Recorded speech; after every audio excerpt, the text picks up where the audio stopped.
Folks, welcome to a special edition of the Jake Feinberg Show. And one of the major themes of my program has been covering the regional hotbeds of music that were happening at the time in this country, before we were all interconnected. I've explored the city scenes of Chicago and Detroit, New York and Boston, San Francisco, Los Angeles. But one of the most unheralded bastions of free music, or just music in general, was Kansas City. Three of the major players, master musicians that came out of this area, came out at the same time. Carmel Jones, Donald Dean, and my guest. My guest has split his time playing melodic invention, along with educating students on terminology, individuality, accessibility, and love. Nathan Davis, it's an honor to welcome you to the Jake Feinberg program. Thank you very much. Nathan, I would like to start by asking you, in your mind, you just recently retired from teaching. Right. How did you talk to younger students about terminology, labels? Stratification, in my mind, has really crippled music. And I was hoping that you could talk a little bit about growing up in Kansas City and how music was just music. As Duke Ellington said, it was just good and bad, good or bad. Right. So talk to me about how you talk to younger musicians, younger historians, ethnomusicologists about the idea of the time when there weren't any labels. Well, as you know, I taught the history of jazz course all those years, and that was one of the most popular, I think, about five or six different times within the 43 years that I was teaching. It was voted by the students as the most popular undergraduate class on campus, So we would start back at the beginning when basically, we're looking at New Orleans, and first of all, I remember a conversation that I had with New Orleans musicians when I was down there playing, and one of the things that came up was the word Dixieland. And the word Dixieland basically was given to the music that was played in New Orleans, because of a mispronunciation of the word ten, Dixieland. If you speak French, un, deux, trois, quatre, cinq, six, huit, neuf, dix. So it was because the 10-note French piece was the most popular money piece at that time. And so the music was called, well, that's the music from Dixieland, So they called them, and then basically in America, just like we say the Pennsylvania Deutsch, Dutch, we really mean Pennsylvania Deutsch because they were German. They speak, German in that part of Pennsylvania. So it's kind of a mispronunciation. Anyway, most of the time when people played music, it was referred to by the geographical area. So like in music from Kansas City, that music, they either call it territory because of the territories, Oklahoma, Kansas, Missouri, like that. Right. And so basically that was that territory, or there was music from Eastland, or they call the music up north, that's the music from up in northeastern, part, and it was all really based on dancing. So then all these terms like, when you start having smooth jazz, you have cool jazz, you have hard bop, you have, all these at about the time, let's say, of progressive jazz.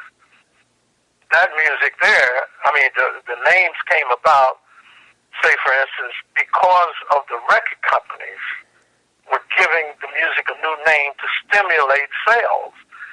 So in the time of bebop, we all know that bebop was a term that was in a lot of the older blues songs, like from Slim Gaillard and Sam Stewart. Mm-hmm. I've heard old, where it said, "Oh Bop-a-Rooney, oh Bebop-a-Rooney," So you got the name kind of stuck with that. Then in the middle of the 40s when bebop, was under attack and all this stuff, the record companies got together and said, well, let's call this progressive. And from then on, you start getting all these, it's the same thing in rock. What do you got? Hard rock, you got soft rock. Psychedelic. Country rock. Psychedelic rock. Yeah, no, I mean, no, but here's what I want to talk to you about this. This is really fascinating.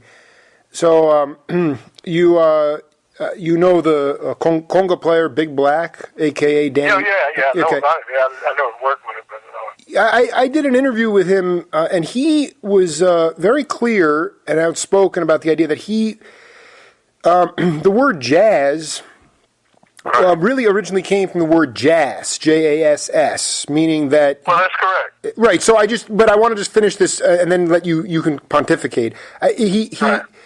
He talked about, I mean, he kind of lived this, where the idea was if you wanted to get some, then you'd go down to this house of ill repute or a brothel, and then you'd go upstairs, but downstairs there was this swing music that was going on. So people started calling it jazz. But then when, like you said, when the record industry became a marketplace, real commerce, they said, well, we can't have something that sort of flamboyant, so we got to drop the S's and we'll put Z's on it. And so is there truth in that? Because we're still looking for the genesis of the terminology, the term jazz. Okay, the term jazz, basically, there were a couple of theories, and I thought this also. One, that it meant something in one of the African languages, and mainly they talked about Yoruba, right? You can find this in Marshall Stearns' book, The Story of Jazz. Mm-hmm. And I also have been to Africa a few times. I have a good number of friends of mine that are from Ghana and Nigeria and places like that. And in the Yoruba language, I remember checking very thoroughly that, and I talked to Willie Amoako, Komala Amoako, who was from Ghana, and he was a graduate student at the University of Pittsburgh. I said, what in your original dialect where you speak from Ghana, is there a word such as jazz? He said, yes, it means good time, happiness, having a good time, sure. Basically. The other theory was that it was a word that was developed in in New Orleans, right, in a certain district, and it meant that something relating to prostitution, mm-hmm. and so forth. So that would fit in about what Big Black was saying, right? But the deal is, it was spelled Jass, and then it was spelled Jas, and then about 16, 17 in Chicago, there was another theory that the group out of New Orleans that played in Chicago, they were, like the original Dixieland jazz band, basically.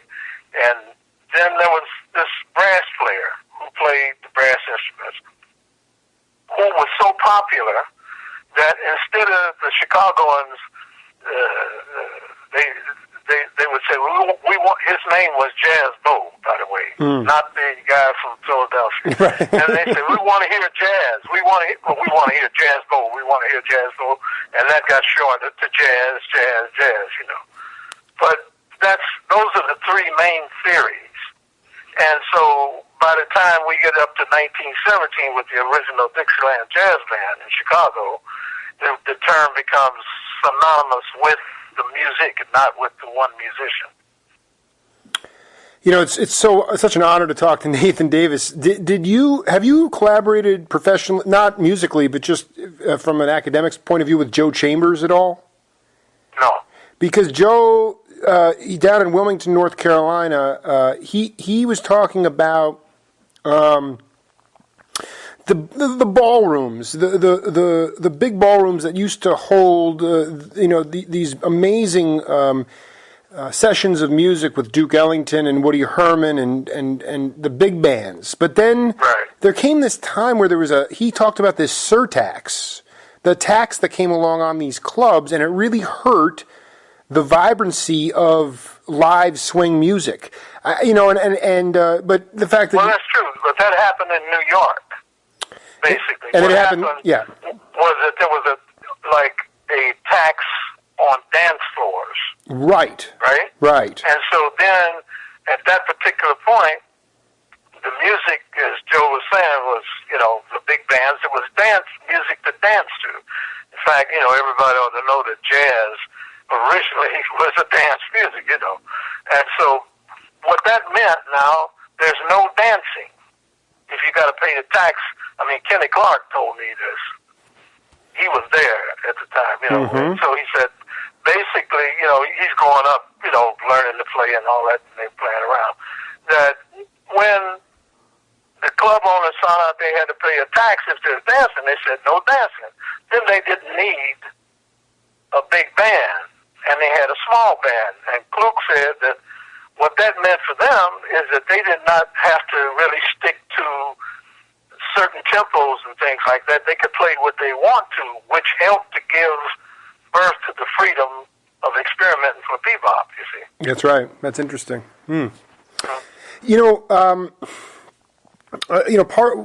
Part of the theme of my show and what is currently becoming a book as we speak is this idea of regionalism, and you talked about it very eloquently.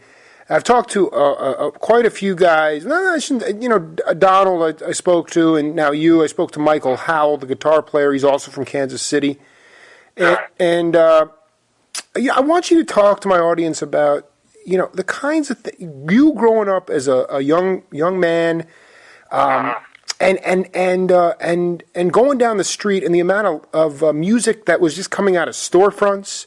The kind of accessibility on the radio dial, were you able to pick up bleed-through channels? Because you, of all people, have, it's not just me saying this, a lot of people consider you to have one of the most distinct and individualistic sounds in your playing. And I tend to think your generation really, so many individuals, because of this flexibility amongst the radio dial and the lack of barriers. Talk about that. Yeah, well, first of all, let's put it this way. One of the things that happened, and I mentioned this a little bit, when I was growing up, my first introduction to being kind of a professional was when I was, I started right away at 17. My mother called Orville Piggy Minor, who was a trumpet player with Jay McShann, when Charlie Parker was in the band. And so she asked me, I said, Mom, I want to play. She said, okay. She called Orville, said he wants to play. Can you help him? So he picked me up, took me over to sit in at that time with Jay McShann's band. That's how I kind of got going. And as you know, all of those bands basically played for dancing. And so there was a particular sound associated with bands from different areas because of the geographical location. Again, as I mentioned before, it was associated with the dance. Right. In different areas, they dance different ways. And so most of McShann's playing, when I was playing with them growing up in Kansas City, and also when Charlie Parker was there, was geared toward the shuffle, which was the Midwestern shuffle kind of beat. So, Bird didn't just play bebop. He was playing blues and chicken shack blues, because that's what people dance. And then they would experiment at the jam sessions. Right. Probably the best way to answer that question you mentioned is that, for instance, let's take Count Basie's big band, which was associated in Count Basie with Kansas City. And then there was Duke Ellington's band. There is an example in the story of jazz, Marshall Stern's book, where when coming to the Midwest, into the Kansas City area, they weren't that well received in the beginning because they played different kinds of dance music, more sophisticated. Mm-hmm. And later I state in my book, Duke was able to bring sophistication and funk together. That's, what he learned from moving around to the different territories. On the other hand, when Basie's band, and this is very well documented, when they went into New York, the same thing happened to them. The people felt they were crude.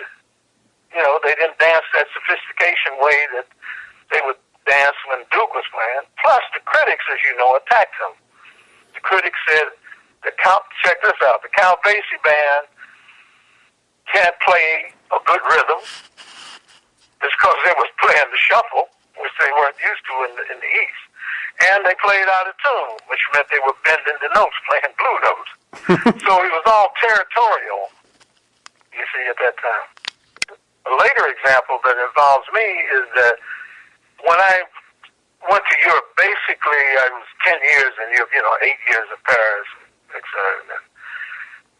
The deal was I was playing, just with Kloop, so we're playing, bebop, hard bop, and Dexter and Johnny Griffin and all those guys. Right. Now when and Bud and Kenny Drew, and so when I came back to take this job at the University of Pittsburgh in 1969, during that time, my mother had moved from the Chicago area back to Kansas City.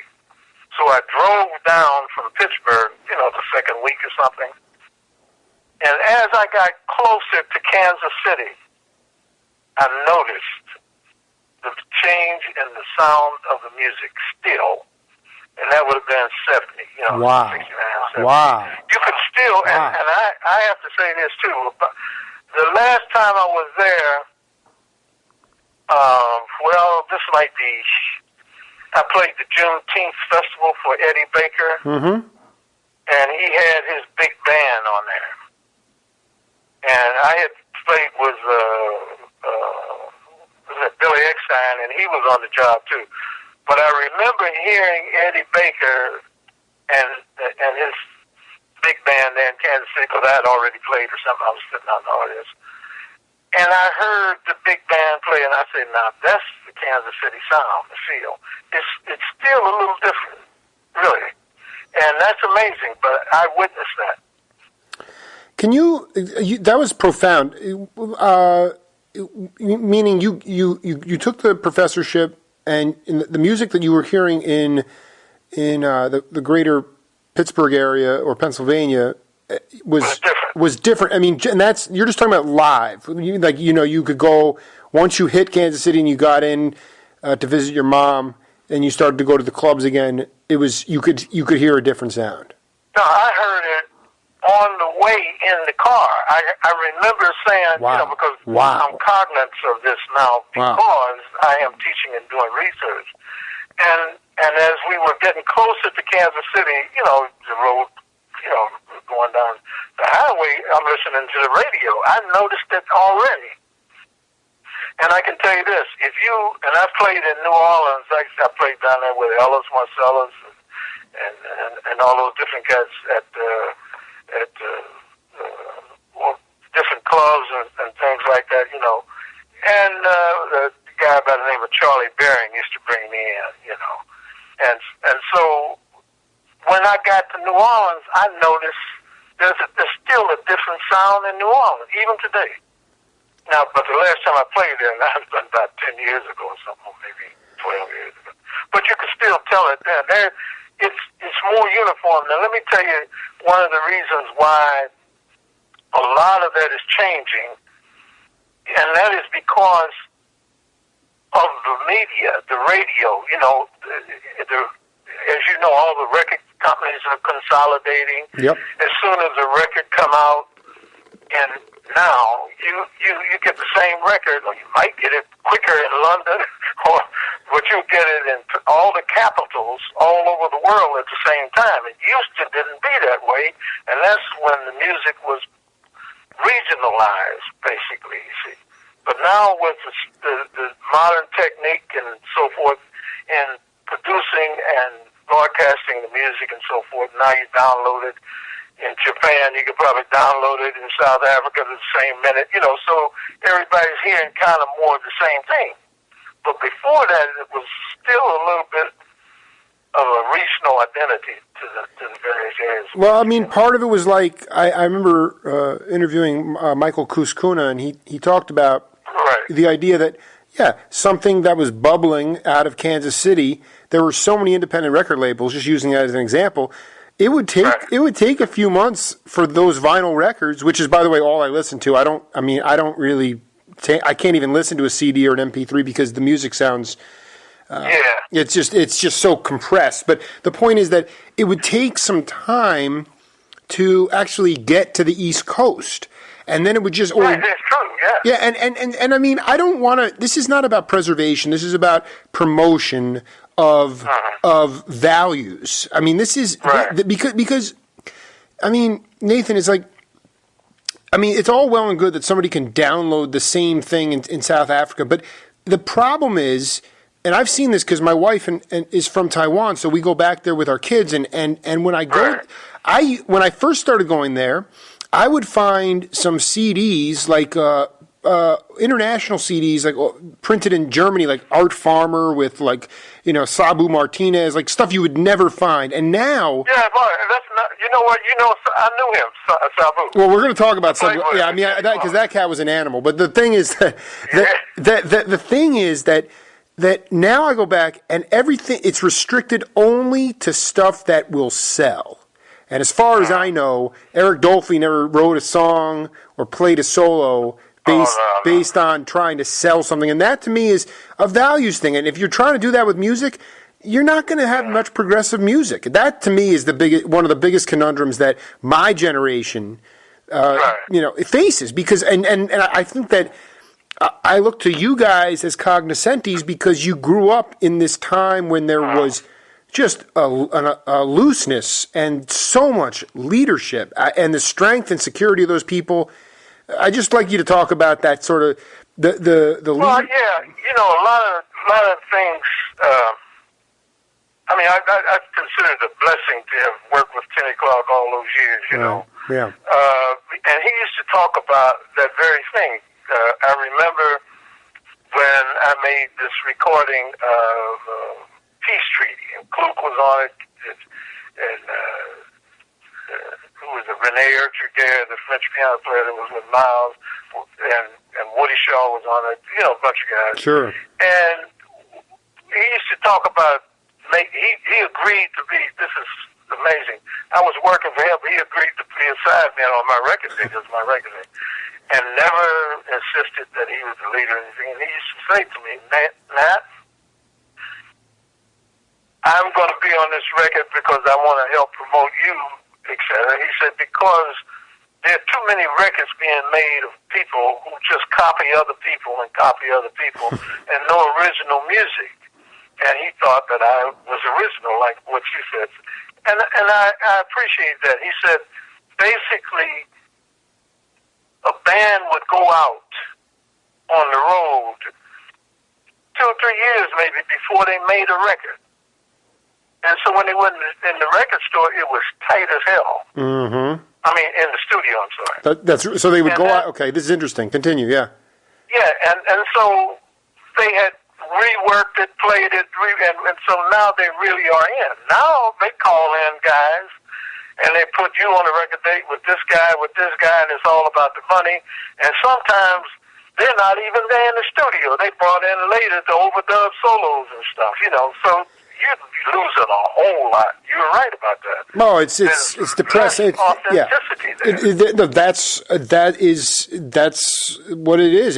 My book is a journalist's search for authenticity in the digital age through interviews with master musicians, because you guys don't have a filter. You literally just, it's just a blowing fest. And, I try not to play too much of a devil's advocate, because I am just a young guy. And I'm afraid that if I was growing up in the 50s or early 60s and Coltrane was playing the kind of music he was, and I just would hope that I wouldn't have been one of the writers calling it hate music.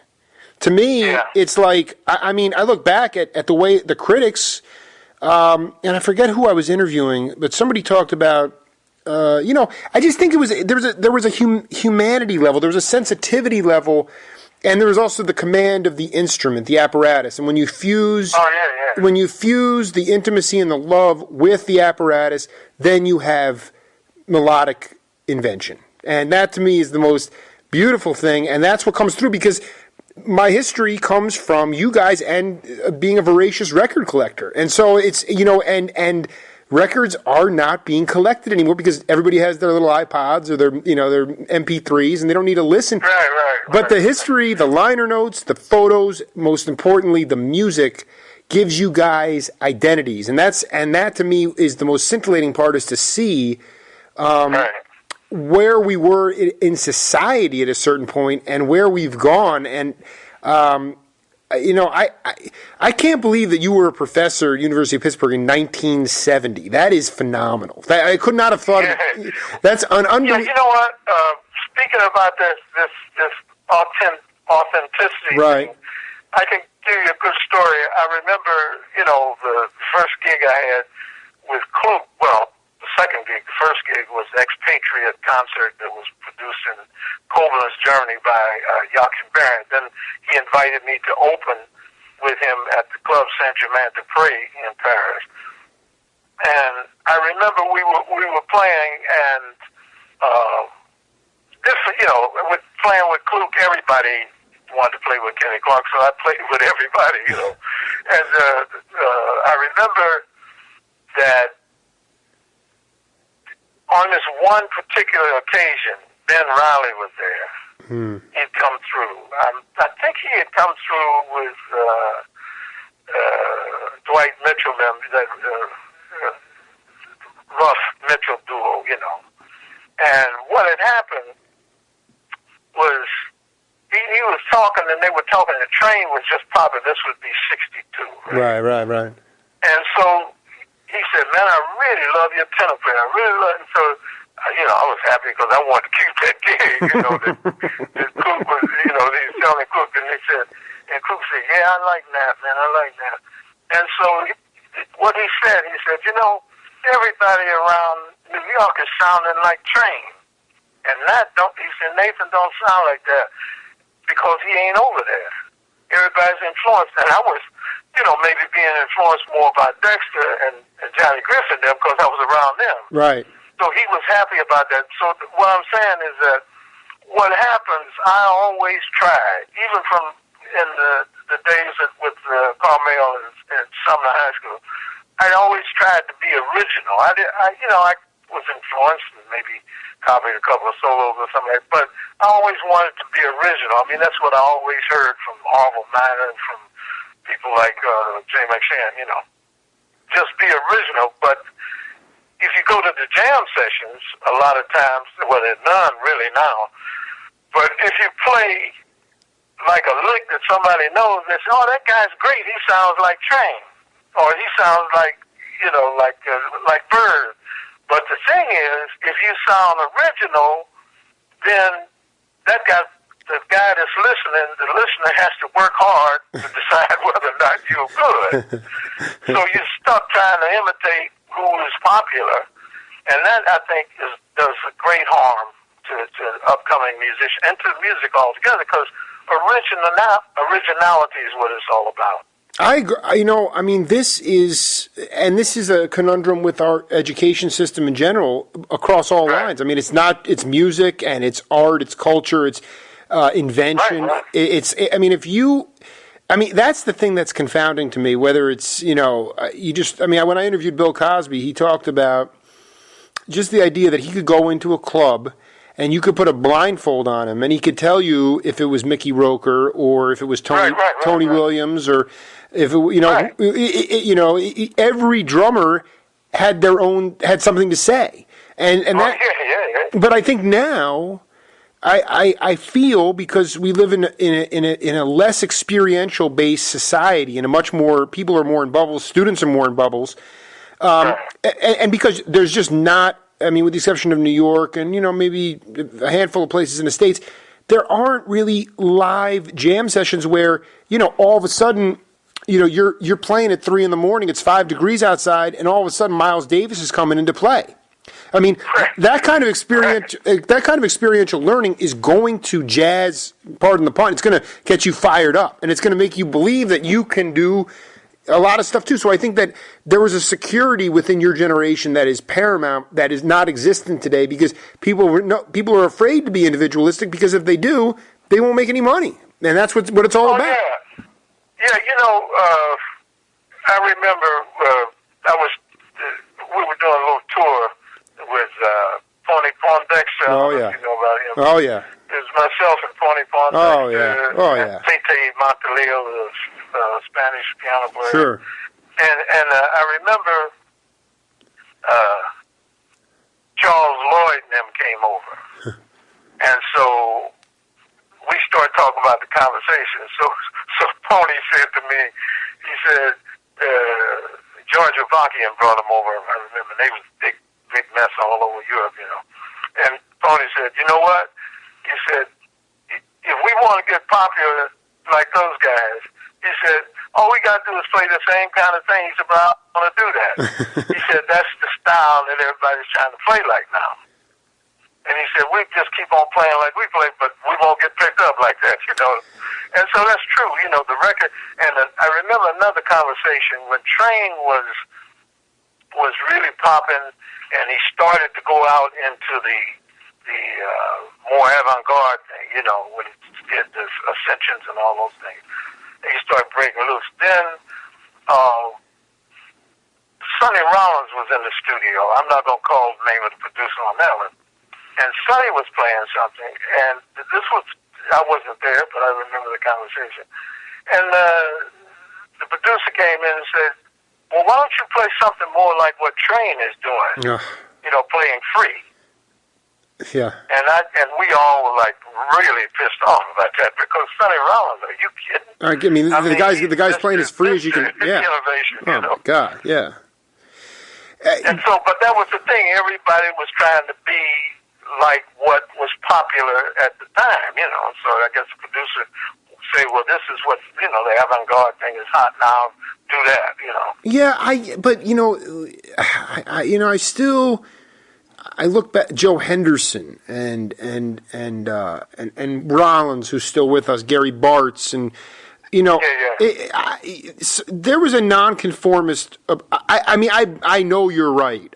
To me, it's just, there was an authenticity level within you guys, and there was a brotherhood. I think that's the point. I mean, it's like, just the idea that Cal Jader would come to play in New York, and then his bass player at the time, Al McKibben, would take him to the Palladium to see Tito Puente's band, and that's where he found Willie Bobo and Mongol. And then eventually he asked them to come with him to go.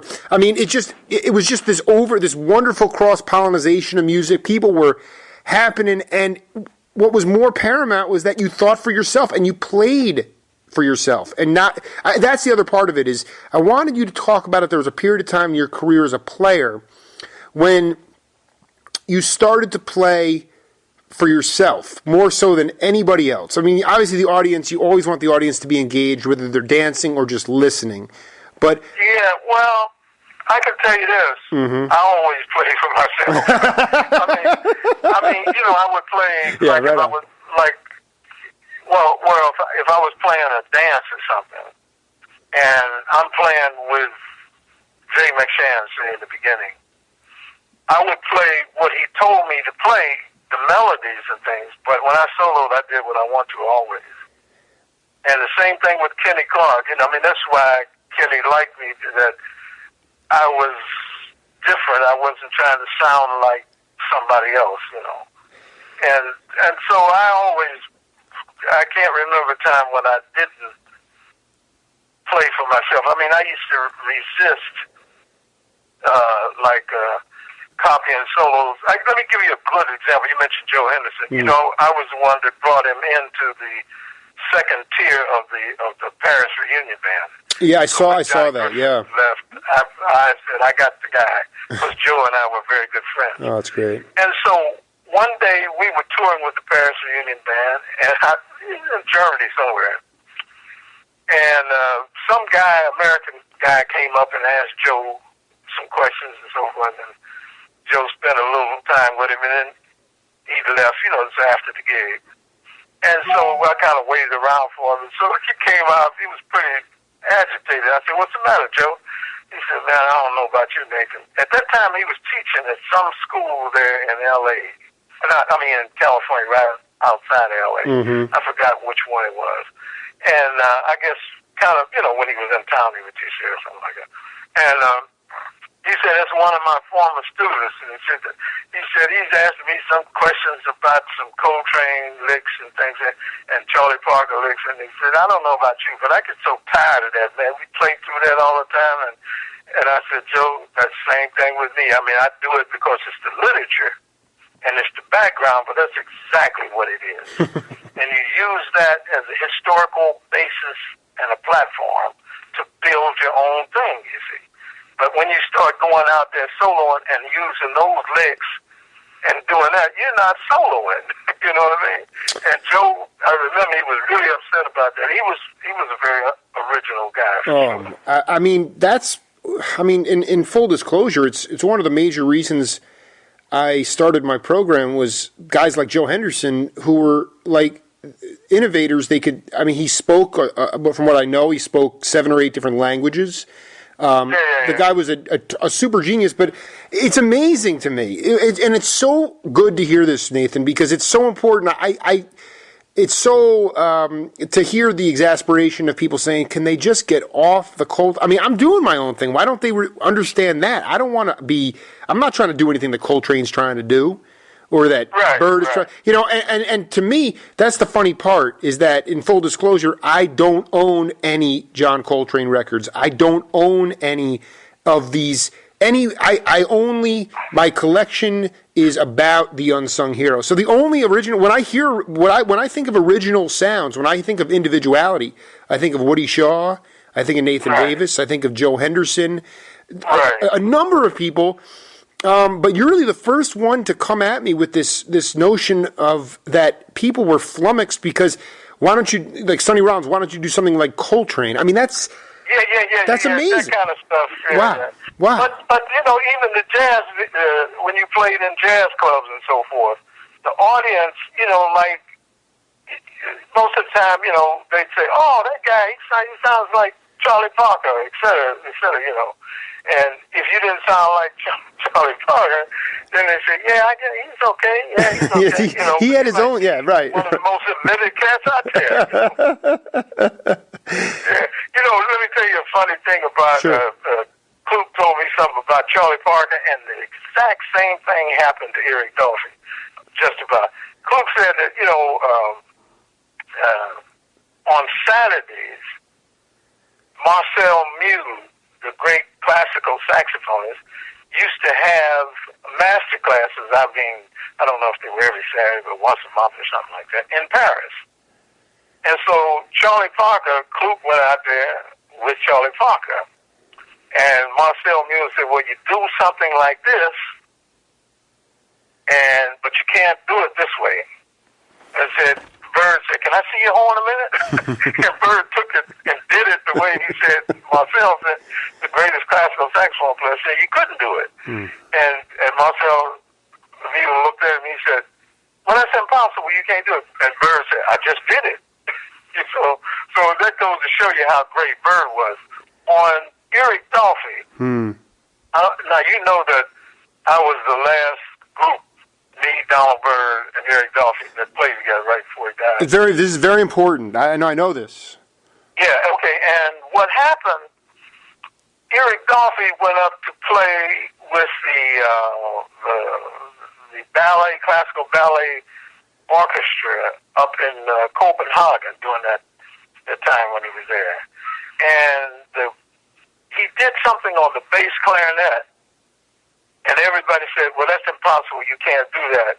And the bass clarinetist with I think it was the ballet, the radio ballet orchestra, it might have been the regular ballet orchestra.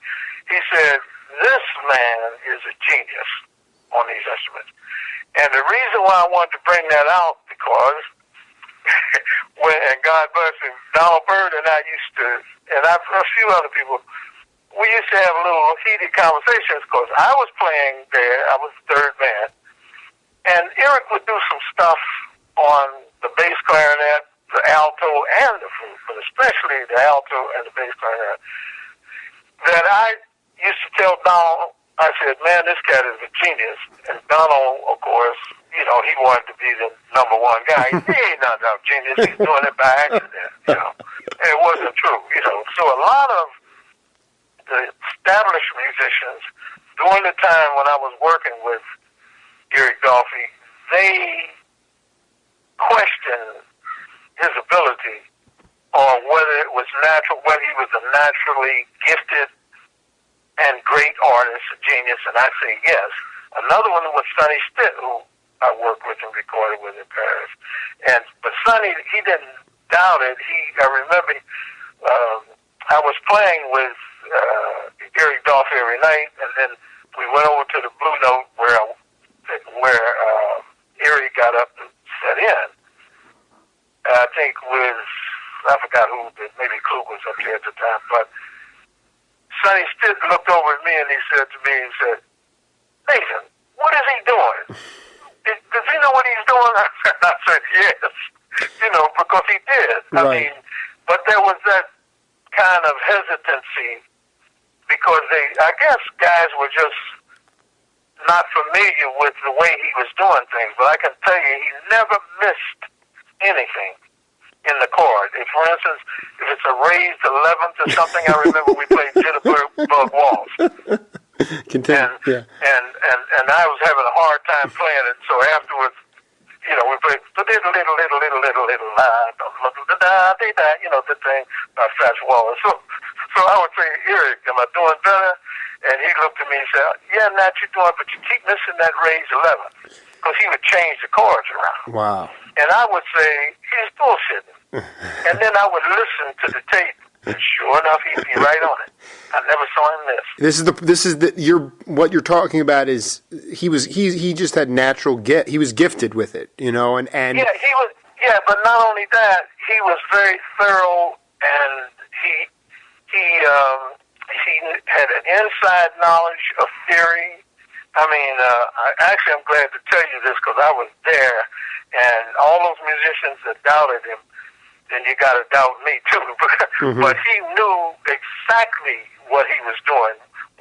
That group, it was Donald Byrd, Eric Dolphy, myself, Luigi Tristardi, who was a French bass player with an Italian name, and Jacques Tillot, who was a French drummer. That was the band. And basically, we practiced more with that band than I have with any other band that I played with. We practiced 4 or 5 hours a day. And then go and start at 10 o'clock and play to 4 in the morning. Every night. And so he knew what he was doing. No, it's what I'm saying is I'm thinking back to like what Sonny Stitt whispered to you in the club. Yeah. It's like you can't you can't put it into words what Dolphy was doing. It was natural. It was a natural, gifted thing. Yeah, he was. Basically, now you talk about the connection.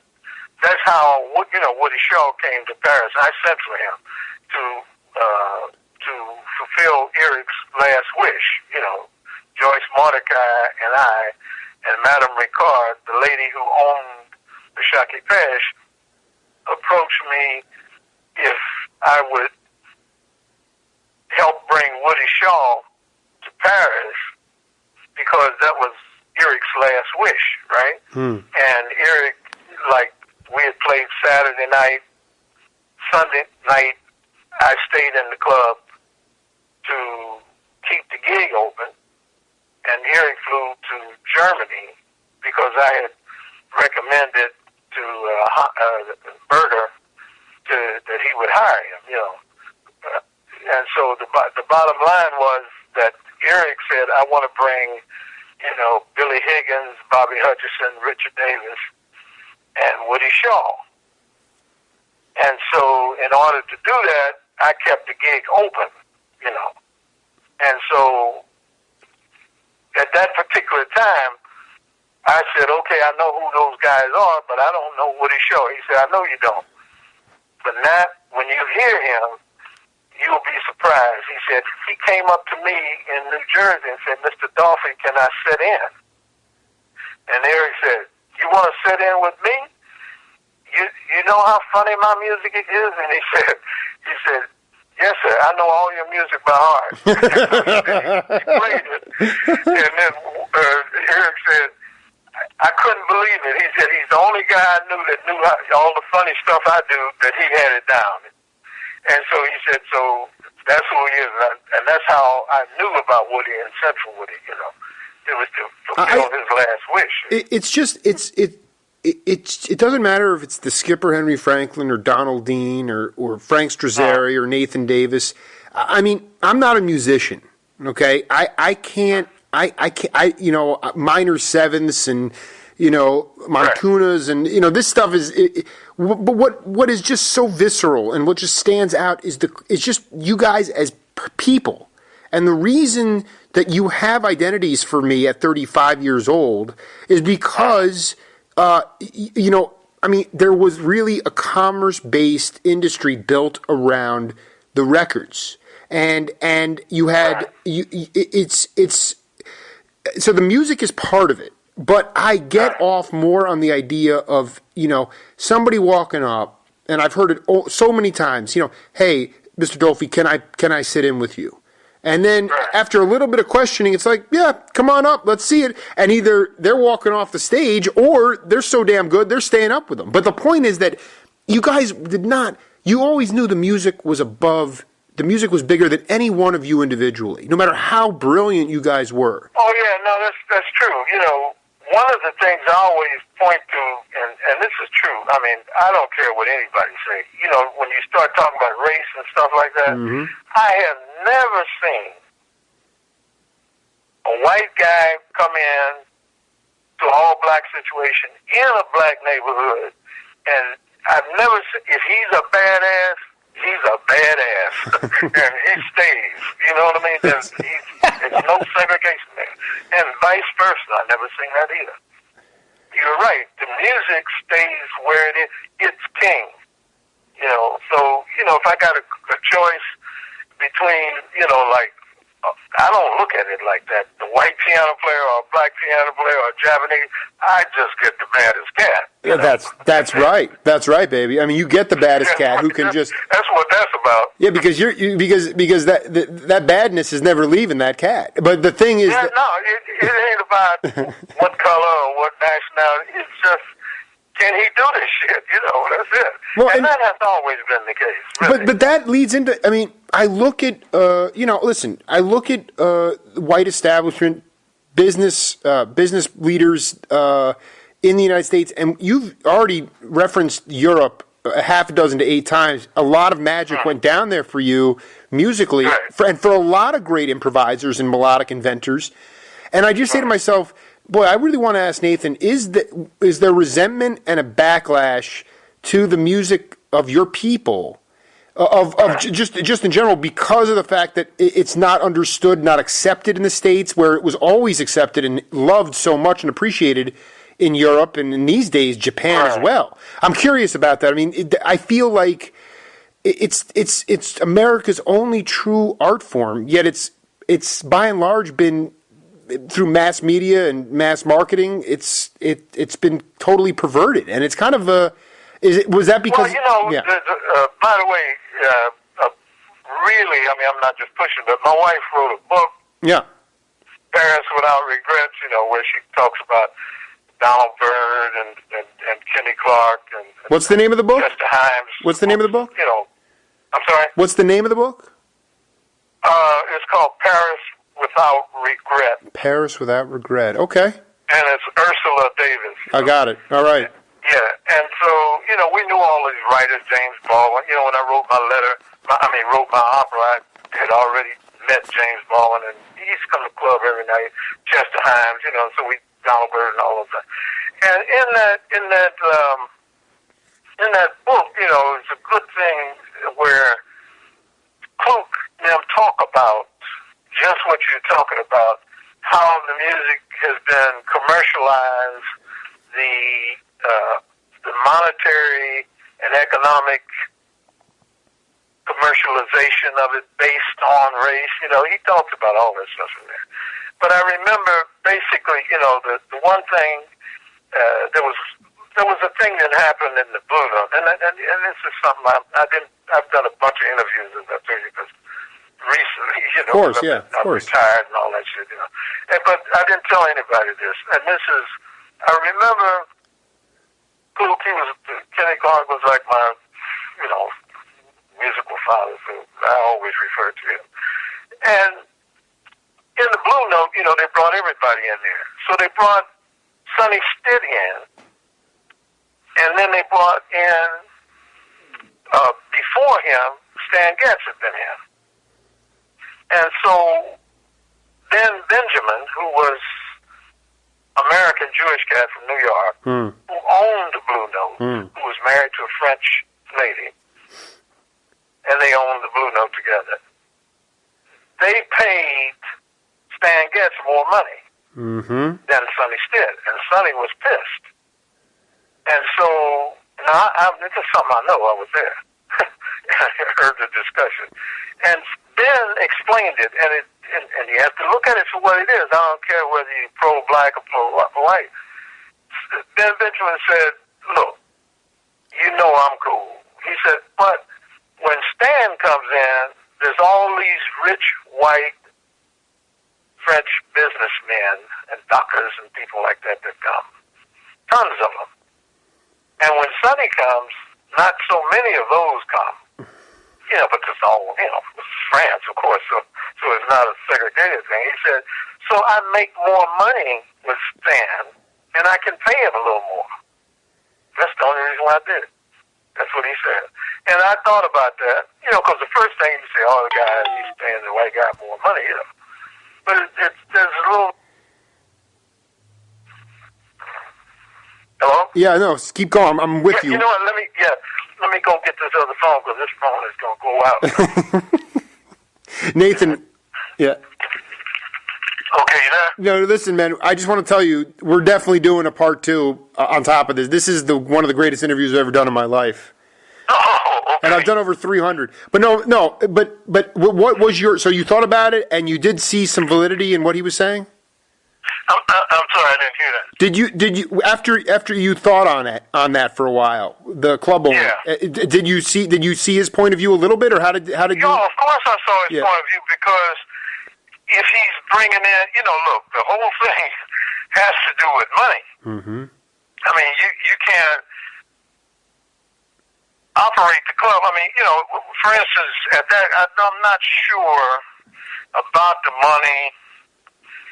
I'm thinking now, this is in the mid-60s, it's probably like Stan was getting $5,000 or $8,000 a week, for playing in the club, Right. And probably Sonny was getting $5,000. Right. So $3,000, different thing. I'm not saying it's right or wrong. I'm saying I saw the dollar reality of it. Right. And so the thing is, it still goes back to the record companies, because they're promoting, the artist, and the artist with the biggest name is going to draw the most people, you see? And so you still got to make that money come in. But in Ben's defense, he was bringing in more black musicians than he brought in white musicians. You can't say he's prejudiced. No, but he had to defend him, because people were talking to him about it. Now, you got to remember, I was like, 22, 23, and happy to be there. I was in bebop heaven shit, Well, I know, I mean... So I wasn't saying anything, No, but I think it's funny. I'll bring up Big Black again, because... I can't hardly hear you. I picked up this other phone. Can you talk a little louder? I'll try. Can you hear me now? Yeah. Maybe I get this other... Go ahead. Yeah. I'll bring up Big Black again, because he talked about on the same bill. Okay, so a record company is going to promote a concert, right? And on the same bill, you had Duke Ellington and the Average White Band. Okay. Oh wow, that's a hell of a bill. Well, that's what I'm saying. And to me, but yet he says at the end of the day, they're paying the Average White Band $70,000 a night, and and Duke Ellington's band's getting $20,000 a night. No, that's right, because probably, I don't know the venue, right? But probably in terms of the Average White Band plus playing funk, right, they have a much bigger crowd and will draw more people. Absolutely. It has nothing to do with who's playing the most authentic or the most original music or anything like that. I just feel like, in many ways, because if it goes back to the record companies, so be it. There were white owners of record companies. I mean, Berry Gordy owned Motown. He was the last one to really, go by the wayside. But these people, I wasn't around for it. I mean, I wasn't living for it. But it strikes me as just this individualistic sound being produced by African American people.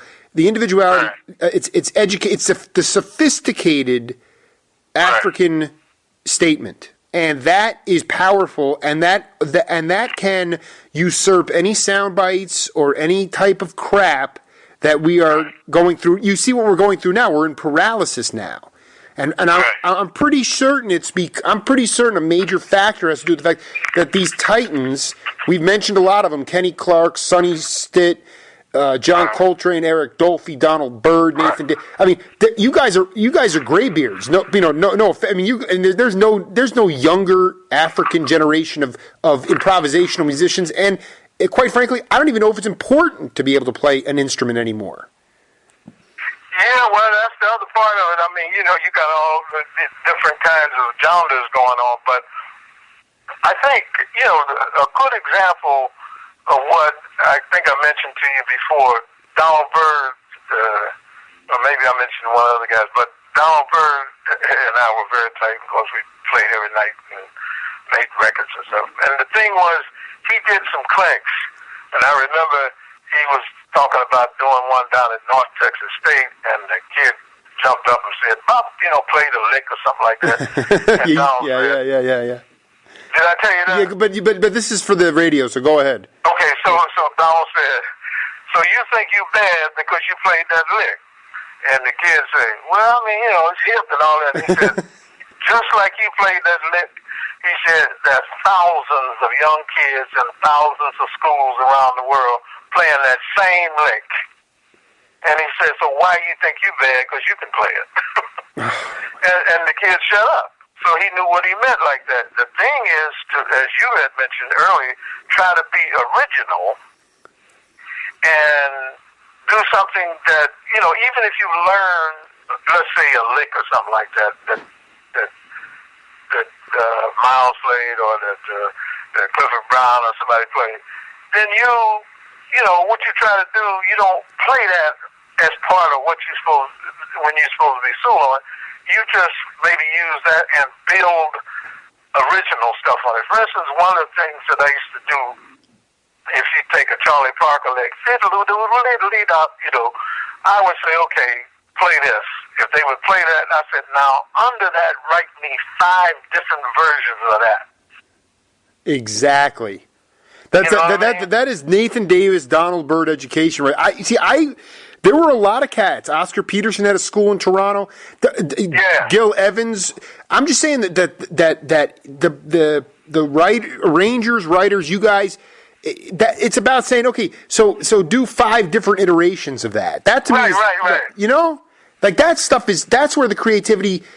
I can't speak to it, but it's also very. Before we wrap up part 1 here with Nathan Davis. I mean, this is just because my phone battery is going to die, and I want to make sure that. Yeah, one of them died. Yeah, I know.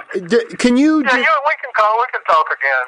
I'm leaving town tomorrow, and I'll be back in a week. Okay, yeah, we'll do it. We'll pick it up when you get back. But but talk. Can you talk a little bit about Donald Dean and his And his one of the things I know. By the way, Donald is a distant cousin of mine. Oh, I love it. And remind him Uncle Goldsmith in Kansas City. Just say Nathan say Uncle Goldsmith. I will. Okay. I will. Well, the first time, I think I told you, first time that I heard Donald play, Donald was like a child prodigy on the drums. Right. And the first time I heard him play was with Eddie Baker's group. They had one hell of an original group, really, and with that Kansas City sound.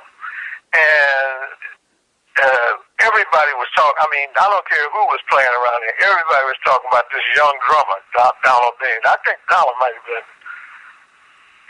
14 or something. He was young. He was a kid, yeah, right. Yeah. And then later after that, they would play, and they were playing like almost every night. And then I think he went with Ray Charles, if I'm not mistaken. But he left town going out on the road. But then the next thing I heard about, he was with, I'm not sure he was with Les McCann then or not. But anyway, he'll tell you, I recruited him and I said, come on up to the University of Kansas, man. I need a drummer. So I got him. And later after him, I got Marvin Patillo, who's another Kansas City drummer. And then I got Carmel. I made them all enroll in college so I could have a band up there. Hey, man, you just were using the resources around you. What I say. Yeah, well, I wanted to have a hip band. Come on, absolutely, man. Yeah, and Donald had just gotten out of the Navy. That's what I remember. And he came up, and I forgot a couple of years or something like that. Yeah, no, But anyway, he was a natural. He was truly like a child prodigy. That's the best thing I can say about it. Well, Nathan, you blew my mind a few times. I'm hoping the next time around I'm going to be able to. We have a few more things that I wanted to discuss with you, but I'll call you. Okay, well, just now we're leaving tomorrow. I think. Wait a minute, just a minute. Hey, Bert, when are we back? Are we back next Saturday or something? Yeah, I'll be back here Saturday. She said I have to check with her. Hey, I'll call you, and we'll set up a time to do it. I just also before you go, I don't know. Have you ever been in touch with Woody Shaw's son? Yeah, he's called me a few times. Yeah. Good. Yeah, in fact, I recommended that he go to Indiana up there with David Baker. Because David and I tell you, and he went to school up there for I think he went a year. And he's called me about different things. I just know that he's the story you told about his father is just incredibly touching story. Yeah. No, well, we were like, I was like his big brother. He just whatever. I got some more stories about what he. Listen. I'll call you next. You'll be back Sunday. Next Sunday. She said we'd be back Saturday. So. I'll just call you next Sunday. I'll call you next Sunday. We'll set up a time to do part 2. Yeah, and by the way, her book, the one where you can hear about Kluk and talk about that scene there, about the commercialization and all that, it is, like I said, with Paris Without Regret, Ursula Davis, and it's University of Iowa Press. I got to look for this Marshall Stearns book. But I'll tell you something. With Jake Feinberg, this is a primary source work with you guys. I do a lot less. I do a lot less reading and a lot more listening to you. You guys are on the ground, so the book, my book, In the Land. You'll like her book too because it's all personal interviews with cats we know. Oh, it's great. I'll go dig it up and have a good trip, man. Okay, thanks a lot. Talk to you soon. Bye.